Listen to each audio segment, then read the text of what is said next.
And welcome everybody to the glorious episode of The Signal Caller. I'm your host, Dwayne Douglas, along with Sol Lopez, PORSPR is my Twitter handle, so check me out there. Also on the channel. Don't forget to check out the Put on Giants podcast. The Giants third place now, but only because they're in the National League West and they got the Dodgers and the Padres there. So just took 3 out of 4 from Colorado. So check out stuff there. We also got the Put on Raiders podcast with myself and Ryan Holmes.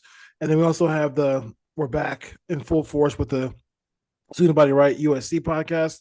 USC 2026 class is number one, and they have 26 commitments right now. So they're really balling right now, and it helps to have a talented GM.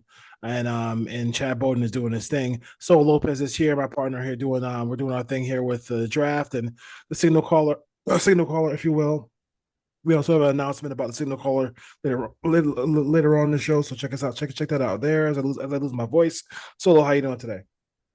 I'm all right, man. Just got done with the Rocket series for the Warriors. That's fun. Braves bats are finally starting to show up a little bit, so I'm excited about that. And now we're into the slow pace part of the NFL offseason where, training camp issues, late round cuts, trimming the roster down, and eventually preseason is where we're getting to. So that's the goal, August. So we got three things to talk about, and we got three things to talk about. And let's just talk first about the Raiders draft and get that kind of out the way.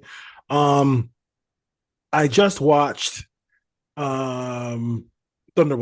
So I always like superhero movies. I like Marvel. So whatever. I think they always do a good job. The studios of the origin of like the beginning of beginning of a group. Sometimes they lose their way in the sequels, but for the most part, they do a good job there. And the movie was really good. I heard it was good. I've heard good things. It's really good. She carries it well. Like she does a great job of carrying the movie. So Florence Pugh, whoever the girl is the star of Elena. Elena, she's great. She's fantastic. Yeah, she's awesome. She's like good in everything. I don't think I've ever seen her in a bad role. She's really they do a really good job in that film. And I thought about quarterback, and I thought about quarterback is basically the superhero of a football team, right? I mean, when everything goes wrong, he needs like the other pieces to help him out, but you need. But that guy, when the chips are down and it's like 2 minutes left, you need somebody to put on the cape on and come through. It's also May 4th, so may the force be with you. All yes, things sir. like that. But that's where I think the Raiders, and we've talked about it for long periods of time. And after today, we won't be talking about it very often. We'll talk about other stuff with football, not the constant Raiders not having a quarterback thing. But I do think the way this draft kind of fell into their lap, there was some real flexibility here for them to go out there and do what the Giants did and go out there and get a young quarterback. And I think that's probably the biggest disappointment again for the Raiders. Miss me with the Cam Miller workout tapes. Like, you know what I'm saying? On Twitter, Raider fans. You mean he's not the future Josh Allen? Yeah, is that what you're saying? Yeah, like young Raider fans, please, I'm telling you, as somebody who was your elder Raider fan, don't let them sell you on Cam Miller. Don't buy into it. Don't buy into it, bro. Don't buy into it. Don't buy into it. Like, you're gonna save yourself a lot of things. So I'll turn over Solo real quick, but the thing that happened this offseason, I think they paid a little bit too much for Geno, but they got Geno, right? And they end up even getting back the third round pick, like, you know what I'm saying, to kind of replace the Geno pick. Yeah. And it gave them a lot of flexibility. It gave them a lot of opportunity here to go out there and get a young quarterback. They didn't do it. And I think from what I think is a little bit worrisome is that Spytek is kind of like drinking the Geno Smith Kool-Aid, and it sounds like they believe that he is the future of the Raiders quarterback. And I think we've had pretty much enough of somebody else's quarterback being the Raiders quarterback. Yeah, it's just another chapter in the long history of the novel that is the Raiders avoiding drafting a quarterback with a premium position. And Spytek went on there and said that they had goals coming into when he got the job 3 months ago, where you needed to solve the quarterback problem, solve the depth problem, get some offensive weapons, skill positions on that all problems, and he feels like he did that. And the idea that your quarterback turns 35 in October and that you have solved the quarterback problem for the Raiders, when this is just another long line of quarterbacks that are just Derek Carr, but either worse or right there. I mean, basically that's what it is. They've just replaced Derek Carr with a bunch of Derek Carrs who have played like Derek Carr or a little worse than Derek Carr at this point, and I know that's a lot of Derek Carr talk, but it's like that's the truth. It's just they are getting middling quarterbacks over and over and over again. And it's just, if you're entrusting middling quarterbacks to a roster that needs dynamic play at the quarterback position, I'm sorry, it's not Geno Smith. And with the schedule that they have coming up, which I thought was going to be an easier schedule than they have had in recent years, there was a massive opportunity for a general manager to come in here and change the face of the franchise. And they just haven't done that. There's nothing that they've done to make you think that the direction of the franchise is going to be any more than a mediocre team moving forward. Now, they could, because of their last place schedule, you can easily predict them to win 9 or 10 games. That's fine, but they're not going to be a team of substance, a team of depth. They don't have playmakers on defense outside of the defensive line. They have no playmakers outside of the defensive line. And all the impact players on the defensive line are coming off season-ending injuries. So it's like, it's hard for me to be like, Patrick Graham's they're requiring Patrick Graham to work even more miracles than he has over the last couple of years without giving him the tools to be like, why do I have a bunch of second-rate players as my starters? It's because the general manager decided, 4 starters on defense wasn't worth retaining, any of them, and we're not going to replace them with high-caliber players. And yes, can coaching impact a game? Sure, but at some point in the season, maybe in the most critical times, if you have a lack of star power or a lack of quality players, that's going to will out versus I'm coaching you up to put you in the best position. Eventually, you're just going to run into somebody who's better. And after it's all said and done with the draft and the free agency, I don't know how anybody thinks this Raiders team is a top 10 team in their own conference right now, let alone the NFL. The roster just doesn't show it at all.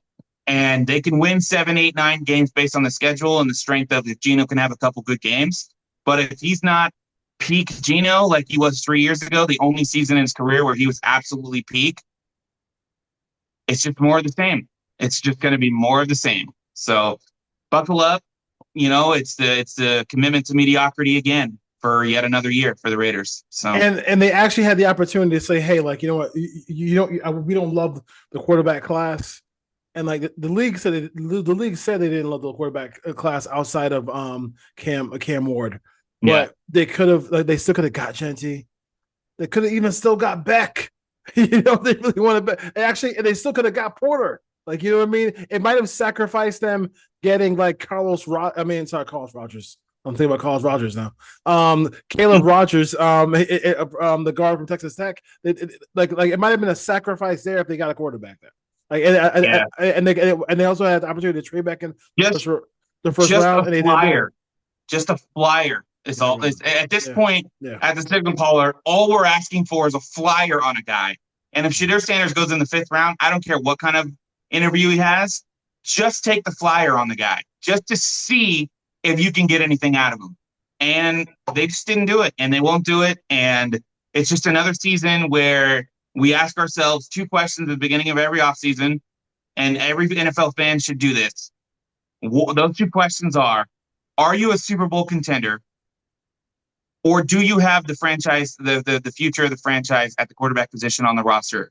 If both of those, both the answers to those questions are 0, or no, then you're wasting everybody's time. And every NFL fan should look at it that way, because I don't care about the let's build culture. Let's build culture. The Lions had a franchise quarterback when they were building their culture. The Raiders do not. They had Jared Goff, who's already been to a Super Bowl and had playoff wins for an organization. The Raiders do not. So if you want to talk about culture builders, we just did that with Antonio Pierce. He apparently changed the culture, did he not? But the problem was he was one of the worst X's and O's coaches ever, basically. One of the most unqualified people we've ever seen. So we've done the culture thing. So now Pete Carroll's going to come in for 3 years and give us a standard of 8 to 9 wins a game. Yep. But the team's not going to be good enough because they just don't have a franchise quarterback. So they're not going to win a Super Bowl. I'm just spoiling the next half decade for you. They're not winning a Super Bowl. They're not winning the division most likely because the Chargers, Broncos, and Chiefs all had better off seasons than the Raiders did. The Raiders are essentially telling you that they think their bottom 10, 12 team, bottom 12 roster in the AFC is good enough to win games over the next couple of years with Geno Smith at quarterback. I got news for you. It's just not. They're not going to win the division. They're likely not going to win a playoff game. And if they do, it'll be one at the most, which is nice because it breaks the streak. But at the same time, they're just not a long-term sustainable team. 3 years from now, when Pete Carroll's gone, you're going to have to make Brock Bowers the highest paid tight end in football. And Ashton Jeanty's not going to be too far behind if he ends up being a franchise type of running back. Then we have to worry about, is there going to be a new general manager in that position?